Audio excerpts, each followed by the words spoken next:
Let me start off by saying I know how terribly dumb and naive I was for letting myself get into this situation. Hell, sometimes I even laugh at how preposterous this whole thing was. And you can too. It is kind of funny at parts. However, at the time I knew if I'd been just a little dumber, I might have not been so lucky. And no, I do not have a foot fetish myself. It had all started a couple of years ago. I was a sophomore in high school, 15 or 16 at the time, and I was hanging out with extremely toxic and emotionally manipulative acquaintance Holly, who, let's just say, weren't shy on getting money from lucrative ways. Such ways included scamming older men for their money from fake dating profiles she made of other girls in our grade she didn't like, stealing from her parents, and bumming off of money and things from her other friends. She had been doing this for years, same age as Carter and I was a minor at the time. Sure, we could have been considered friends, but I was much closer to my best friend Carter. Carter had been best friends with Holly since freshman year, and honestly, the only reason I hung out with her was because Carter insisted on inviting her to our hangouts every time. Holly was not a good person, and I quietly put up with her antics. One day, she starts talking about her friend Sarah.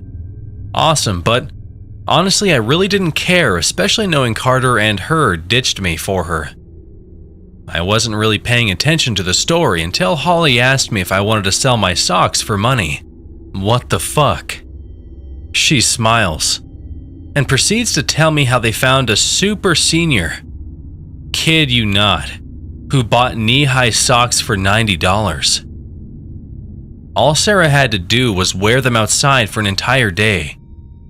Yeah, the freak liked them sweaty, I guess.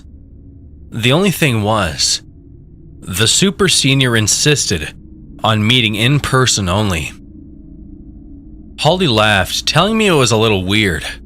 Okay, red flag number 1. Holly never thought things were weird, unless they were really fucking weird. Then she proceeds to tell me that this super senior, honestly I never got his name so I'll just call him Kyle, was trying to get her in his house the entire time, but finally gave up and they left. You're probably thinking, what the hell? Who would be dumb enough to try to wrangle money from this freak? Me. I'm the idiot. All I really heard was $90 for a pair of old worn socks. I was in. Being the amazing friends they were, Holly and Carter just laughed and informed me that I would have to do it on my own, since they had better things to do, whatever they meant. They gave me his Instagram handle and wished me luck. Well, we had a problem right off the bat. You see, I had totaled my car just around a month before, and had no vehicle of my own. American and small towns, so it was hard to get around without a car.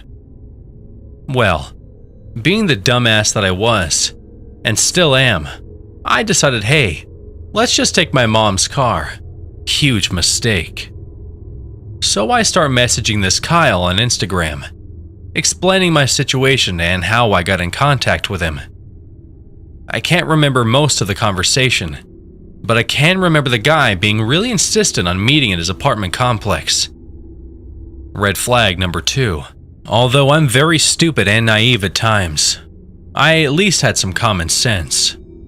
I brushed it off and suggested other local areas, Starbucks parking lot, local park, etc. But this guy wasn't backing down. Finally, after much convincing, I get Kyle to agree to meet in a nearby park, right by his house. Red flag number 3. So I convince my mom to allow me to drive her car, and I meet up with Kyle at the park. It's mostly deserted, but it's by a busy street, so I don't feel too uncomfortable. That's when I meet Kyle. He was a huge, fat, sweaty guy with a beard who reeked to high hell. Think neckbeard. My guy was at least 19 but looked like he could be pushing mid-20s. That's when I knew I made a mistake, but there was no way I was going to say no to $90. I awkwardly greeted him and formal pleasantries were exchanged. I don't remember much of the weird-ass conversation other than a couple of highlights.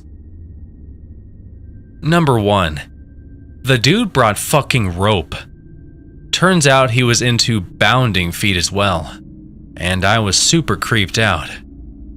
Dude then starts to tie my feet together after I mumbled a weak agreement. All I remember is staring at the sun, wishing I would die right there and then. Number 2. This guy had the gall to call my feet ugly while rubbing and massaging them. That kinda hurt, not going to lie. Number 3. Dude was insistent, almost straight up begging on showing me his knife collection back at home, and he said he would pay me extra to come with him. Yeah, no, that wasn't going to happen. I knew what that meant, and my virgin ass wanted no part in that. Highlights continued. Number 4. Dude straight up sniffed my socks after I gave them to him. No shame whatsoever. Told me he liked the vinegar smell. Yeah. Turns out the socks used to belong to my now deceased grandfather. I had just grabbed a random knee-high pair from my sock drawer. Number 5. After refusing Kyle multiple times to come back to his house, he only gave me 1/3 of the price we agreed on since I refused to come home with him. Whatever. I was disgusted and disturbed to high hell anyways, and wanted to get the fuck out of there. After returning home and getting my ass chewed out by my mom, I told her the truth after she asked me why I took her car. And I promptly blocked the guy and called my friends to tell them about the experience. Much to my surprise, Holly informed me about something she forgot to tell me about. Apparently, the guy had made several threats of shooting up his high school's graduation, and was very well known to the police. Although I thought this was over and done with, my junior year of high school I received threatening and grotesque phone calls, in which I reported to the police. Carter and Holly were also called and threatened. While mine were more of a sexual nature, theirs involved being called extremely specific slurs. Holly was black and Carter was gay. He even recited Holly's address. Although I never found out who did them, and there was a good chance Holly could have orchestrated the whole thing herself. I can't help but wonder if Kyle was behind them. So, to the foot fetishized guy who tried to get a minor to come back to his apartment and look at his knife collection, let's not meet ever again.